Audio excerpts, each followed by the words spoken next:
For years, militaries have spent billions on air defense. This is the ability to spot a threat, track it, and kill it before it lands. But what if this threat doesn't broadcast a signal? What if it doesn't show up on the radar? And what if it cannot be jammed? That is now the threat emerging in West Asia, especially on the Israel-Lebanon front. It's a front that has remained active despite a truce between the two sides. Hezbollah has introduced a new kind of drone, and it is causing real problems on the ground. These are fiber optic drones. They are small, they are fast, and they are difficult to detect. But what makes them different is how they are controlled.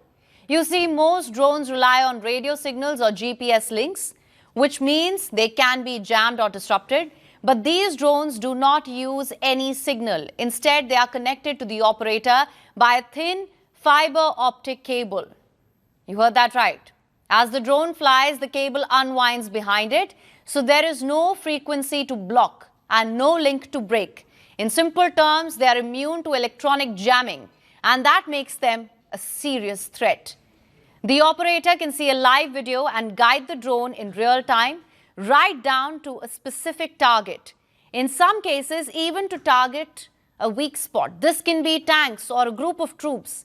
These drones can fly low, avoid early detection, and strike with precision.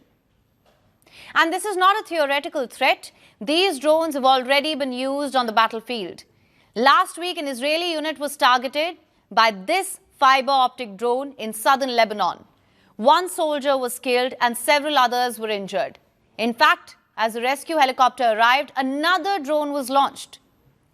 With electronic defenses failing, soldiers on the ground were left with very few options. Some had to even fire their rifles at the incoming drone. And that tells you something important. This is a high-tech military which is being forced into low-tech response.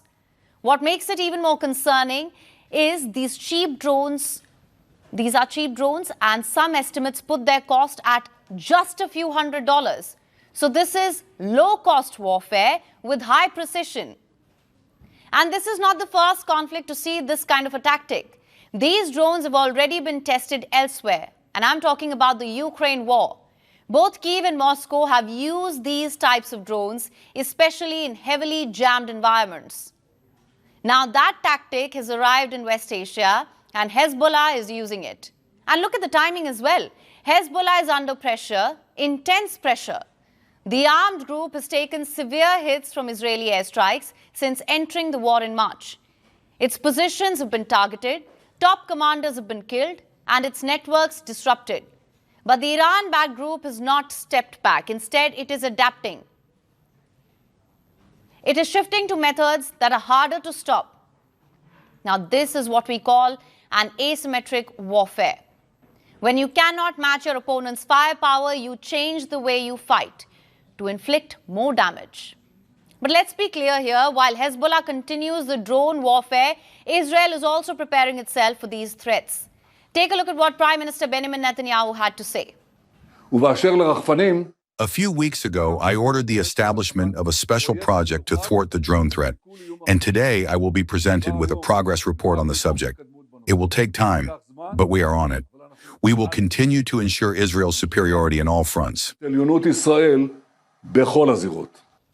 But this response is not limited to countering drones. In fact, Israel has also approved a broader defense expansion. It will be buying new fighter jets from the United States.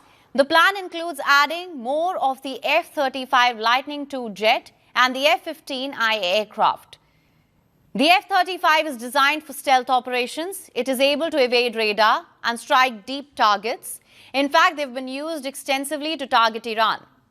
The F-15IA, on the other hand, is built for range. It can carry heavy payloads. Together, they form the core of Israel's air power.